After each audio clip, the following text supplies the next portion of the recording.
दूर खेतों में फसलें लहलहा रही थीं और गांव वाले अपने काम में तल्लीन थे।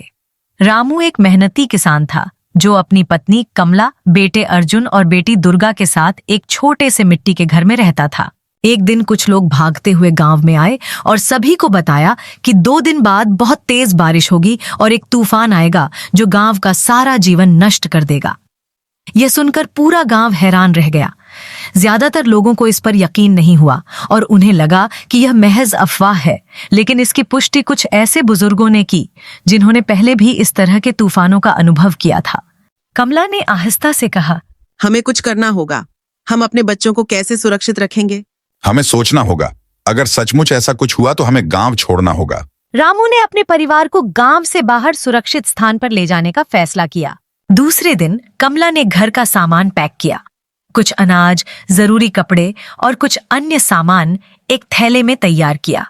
अर्जुन और दुर्गा एक दूसरे से यह भी पूछते थे कि उन्हें अपने साथ क्या ले जाना चाहिए। अर्जुन अपनी किताबों के बिना नहीं रहना चाहता था और दुर्गा अपनी पसंदीदा गुड़िया के बिना, इसलिए वो दोनों वो चीजें लेकर रवाना हो गई। बाकी ग्रामीण भी गांव छोड़ने की तैयारी करने लगे। कुछ लोगों ने डर के कारण जल्दी जल्दी सामान पैक करना शुरू कर दिया। रामू का परिवार जैसे ही गांव छोड़ने के लिए निकला, पास के एक स्टेशन पर पहुंच गया जहां से उन्होंने दूसरे क्षेत्र के लिए ट्रेन लेने का फैसला किया। ट्रेन का इंतजार करते समय बारिश तेज हो गई थी और जल्द ही स्टेशन पर हलचल होने लगी। लोगों में बेचैनी थी और सभी एक दूसरे से सवाल पूछ रहे थे। जमीन पर बारिश का पानी इकट्ठा हो गया था और कुछ देर बाद ट्रेन आ गई। रास्ते में अचानक ट्रेन रुक गई। इंजन में खराबी आ गई थी और स्टेशन पर कोई भी फर्द इंजन को ठीक करने के लिए मौजूद नहीं था। बारिश तेज हो गई और रात का वक्त भी आ गया था। लोग ट्रेन के अंदर बेचैन हो गई थी। कमला ने परेशान होकर कहा, अब हम क्या करेंगे? तुम चिंता मत करो, थोड़ी देर बाद सब ठीक हो जाएगा। कई घंटों की मुश्किलात के बाद आखिरकार ट्रेन एक करीबी छोटे गांव में पहुंच गई। रामू का खानदान दूसरे गांव में पनाह लेने के लिए वहां रुका। बारिश मुसलसल जारी थी और गांव के लोग भी परेशान थे कि कहीं तूफान उनके इलाके में न आ जाए। परिया, जो इस गांव की एक मुकामी रहायशी थी, ने उनकी मदद की और एक खाली कमरे में पनाह दी। रामू ने उसका शुक्रिया अदा किया और कहा, मैं हमेशा आभारी रहूंगा कि आपने हमें आश्रय दिया। पिछले कई दिनों की चिंता और वर्षा के कारण रामू का मन अपने गांव की ओर हो गया।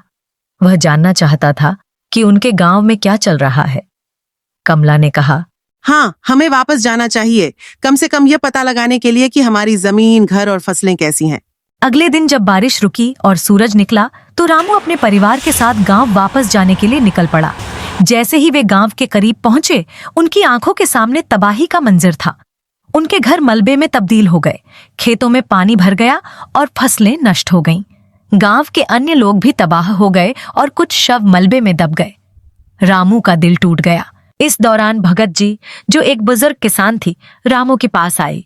बेटा, तुम्हारी जिंदगी बच गई और तुमने जो फैसला किया वो सही था। तुम्हारी तरह और कई लोग जो यहाँ से नहीं गए थे वो आज हमारे साथ नहीं हैं। यह सुनकर रामू का मन और भी भर गया। वह जानता था कि उसने अपने परिवार की जान बचाने के लिए सही काम किया है, लेकिन गांव के विनाश और उसकी जमीन के नुकसान ने उसे पीड़ा पहुंचाई। उन्होंने उनके परिवार को सांत्वना देते हुए कहा, हम फिर से अपना जीवन शुरू करेंगे, हम फिर से अपना घर बनाएंगे। ये सब फिर से हो सकता है, लेकिन हम सभी को मिलकर काम करना होगा। उन्होंने जमीन पर मेहनत शुरू की और अपने खेतों को दोबारा आबाद किया। ये आसान न था, लेकिन इस खानदान की मेहनत और एज़्म ने उन्हें कामयाब कर दिखाया।